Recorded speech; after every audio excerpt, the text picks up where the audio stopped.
and difficult times lie ahead.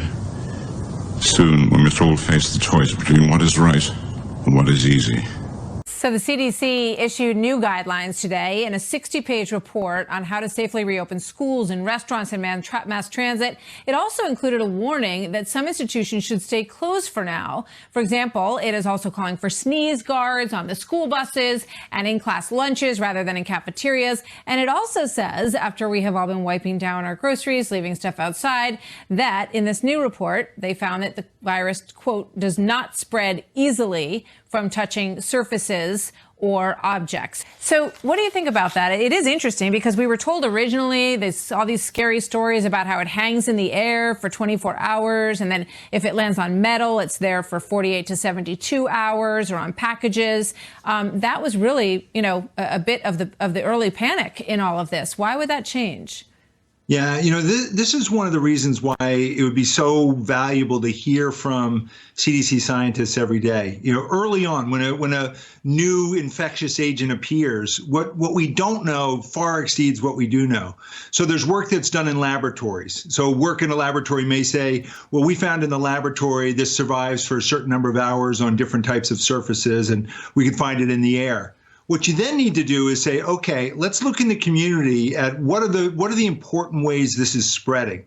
And that's where you can see, yeah, well, in the laboratory you found that, but we found in the community that it's really being close to somebody who's sick within 6 feet. That's the important thing. And those other ways are not so important. Right now, people should not be walking. There's no reason to be walking around with a mask. When you're in the middle of an outbreak, wearing a mask might make people feel a little bit better, and it might even block a droplet, but it's not providing the perfect protection that people think that it is. And often there are unintended consequences. People keep fiddling with the mask and they keep touching their face. And can you get some schmutz sort of staying inside there? Of course. But when you think masks, you should think of healthcare providers needing them and people who are ill. You want answers? Right now, people should not be walking. There's no reason to be walking around with a mask.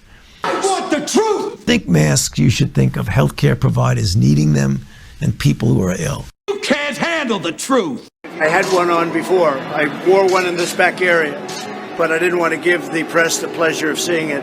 But no, where I had it in the back area, I did put a mask on. Oh, hold on a moment. This just in from CNN. Breaking news.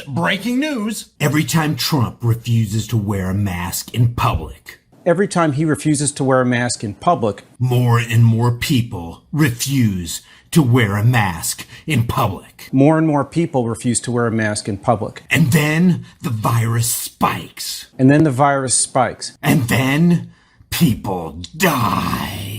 And then people die. And then people die. And then people die. Masks until further notice. Masks are going to be a critical strategy going forward. He doesn't want to wear a mask. He refuses to wear a mask because it conflicts with his narrative, which is we're moving back to normal.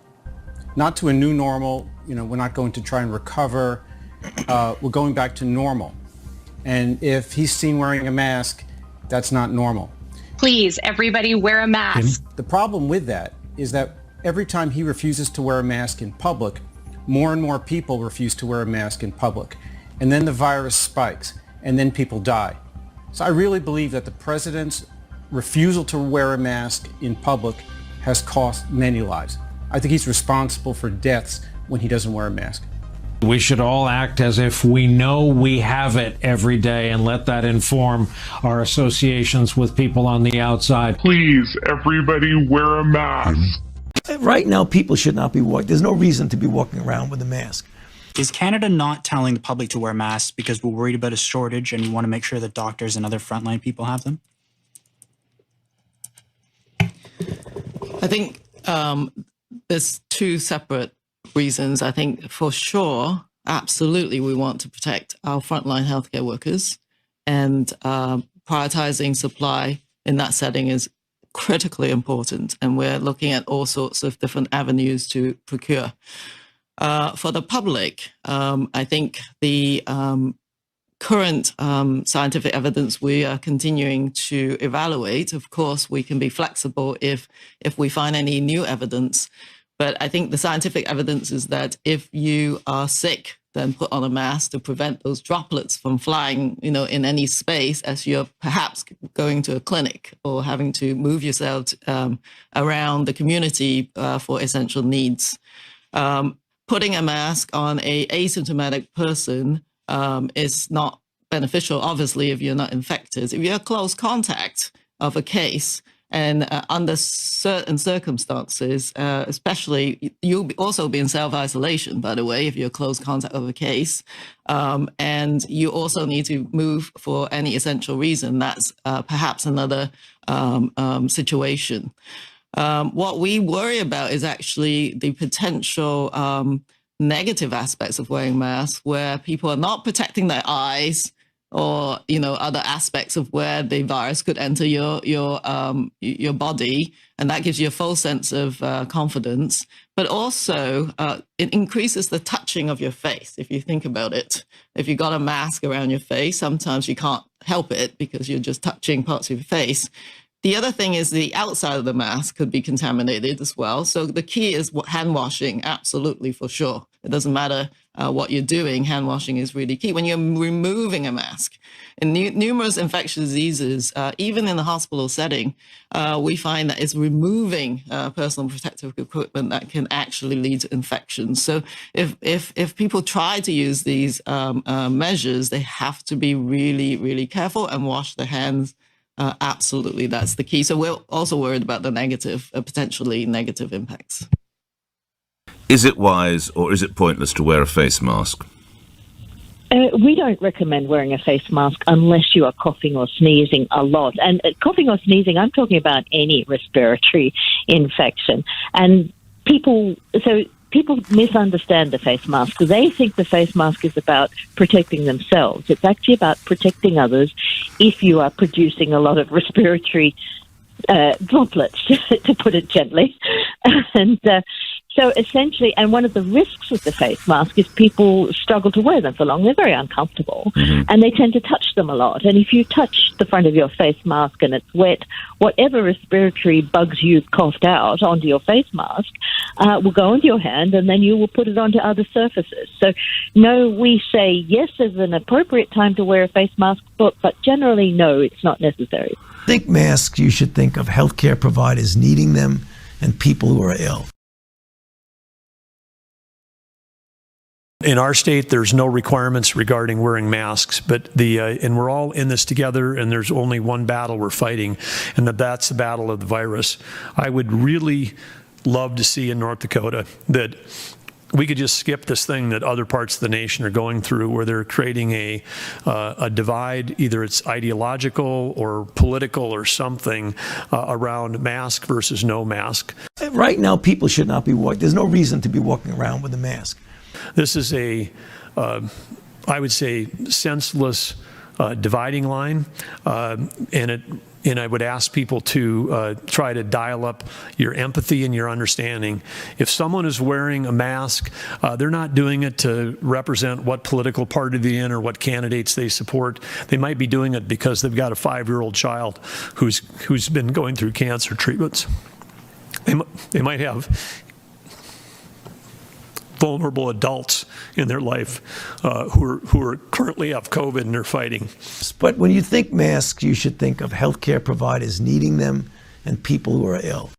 And so again, I would just love to see our state, as part of being North Dakota smart, also be North Dakota kind, North Dakota empathetic, North Dakota understanding to do this thing. Because if somebody wants to wear a mask, there should be no mask shaming. You should look at them and say, that person's wearing a mask because for them, there's additional risk in their life. The first thing that somebody ought to assume is that they're doing it because they've got people in their life that they love and that they're trying to take care of. But when you think masks, you should think of healthcare providers needing them and people who are ill. Let me put it very clearly. You have no constitutional right to endanger the public and spread a disease, even if you disagree. You have no right not to wear a mask. What the hell did you just say? You have no right not to wear a mask. Right now, people should not be walking. There's no reason to be walking around with a mask. But when you think masks, you should think of healthcare providers needing them and people who are ill. You have no right not to wear a mask. What kind of shit is that? I'm up on stage. 60,000 deaths. And all the rage I feel inside of me. 50 states, 50 plans is an experiment that will now play out for months. I hate it when they lie to me and they're dying to see. So I'm trying to be what they want to see. But they're haunting me. Don't know what they want from me. So here I am again, running amok. My luck is up, I'm stuck like Chuck. My brain's been picked and plucked, I'm fucked. My mortal enemy is stuck in a portal sending me luck. Flocks of sounds and cages. Nouns merge with verbs and an urge to disturb my pages. And that enrages the writer's block engages. Deaf and dumb thespians take the silent stages. With their cobweb throats they can't sing any notes, so the audience begins dispersing. The actors get pissed, they start cursing. They're tired of rehearsing. They're ready to do the damn show. They're ready to go. You know what I mean? Fuck the quarantine, fuck COVID-19, fuck a fucking vaccine. Social engineering at the center stage. About to go full circle when we turn the page. Miss Deborah Burks, you old bitch, putting COVIDs on obits and certificates, it's ridiculous.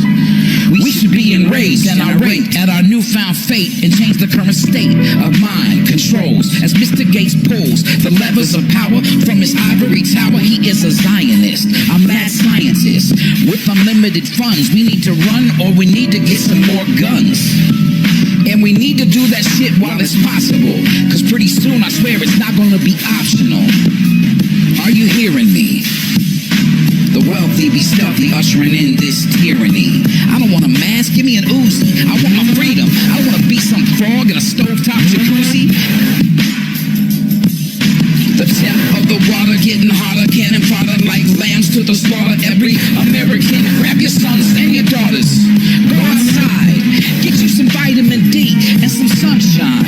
Everything seems just fine. Looking sweet. They didn't shut down shit, nobody's dying.